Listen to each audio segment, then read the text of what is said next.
Welcome friends. நாம் இந்த வீடியோவில் கத்திரிக்காய் செடி வளர்ப்பு முறை பற்றி பார்க்கலாம். ஒரு ஏக்கரில் கத்திரிக்காய் செடி விவசாயம் செய்கிறதுக்கு கத்திரிக்காய் ரகமாக இருந்தால் 160 to 200 கிராம் கத்திரிக்காய் விதைகள் வேணும். இதுவே கலப்பினம்னு சொல்லக்கூடிய ஹைப்ரிட் சீட்ஸாக இருந்தால் 60 to 80 கிராம் விதைகள் வேணும். கத்திரிக்காய் விதைகளை ரைஸ்டு நர்சரி பெட்ஸ்ன்னு சொல்லக்கூடிய மேட்டு நாற்றங்கால் பாத்திகள் அமைச்சு அதில் விதைகளை உண்ணணும். மேட்டு நாற்றங்கால் பாத்திகள் எப்படி அமைக்கணும்னா 10 to 15 சென்டிமீட்டர் ஹைட் இருக்கணும்.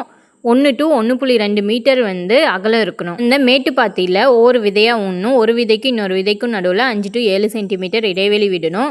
லைனாக விதையை உண்ணும். எதுக்காக மேட்டு நாற்றங்கால் பாத்திகள் அமைக்கிறோம்னா அப்போ தான் தண்ணி தேங்காது.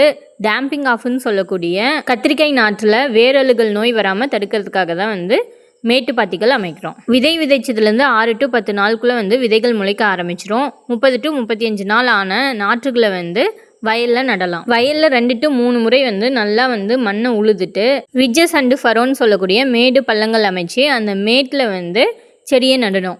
ஒரு செடிக்கு இன்னொரு செடிக்கும் நடுவில் 60 சென்டிமீட்டர் இடைவெளி விடணும். ஒரு ரோக்கு இன்னொரு ரோக்கும் நடுவில் 60 சென்டிமீட்டர் இடைவெளி விடணும். இது ரகத்துக்கு. இதுவே ஹைப்ரிடாக இருந்தால் 75 சென்டிமீட்டர் இடைவெளி விடணும். நம்ம செடி வயலில் நட்டதுலேருந்து 30 to 45 நாளுக்குள்ளே பூக்கள் பூக்க ஆரம்பிச்சிரும். பூக்கள் பூத்ததுலேருந்து 10 to 15 நாளுக்குள்ளே காய்கள் வைக்க ஆரம்பிச்சிரும்.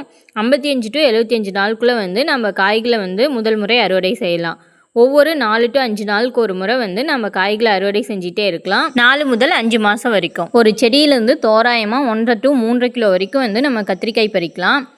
ஒரு ஏக்கரில் கத்திரிக்காய் வெரைட்டி ரகம் போட்டிருந்தா 8000லேருந்து 12000 கிலோ வரைக்கும் நம்ம கத்திரிக்காய் கிடைக்கும். இதுவே ஹைப்ரிடாக இருந்தால் 24000 கிலோலேருந்து 32000 கிலோ வரைக்கும் கத்திரிக்காய் கிடைக்கும்.